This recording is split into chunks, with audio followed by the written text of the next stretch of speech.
हमारे इस channel Mithila junction को लाल button दबाकर सब्सक्राइब करें व घंटी के निशान का बटन दबाएं ताकि सभी नए वीडियो आप तक तुरंत पहुंचे बिल्कुल मुफ्त।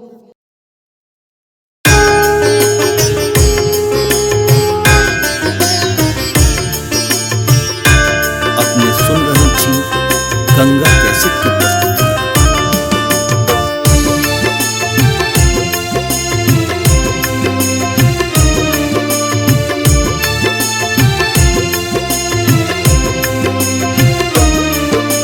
नित दिन पूजी तोरा मन सा धारी हमने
हमारे इस चैनल मिथिला जंक्शन को लाल बटन दबाकर सब्सक्राइब करें व घंटी के निशान का बटन दबाएं ताकि सभी नए वीडियो आप तक तुरंत पहुंचे बिल्कुल मुफ्त।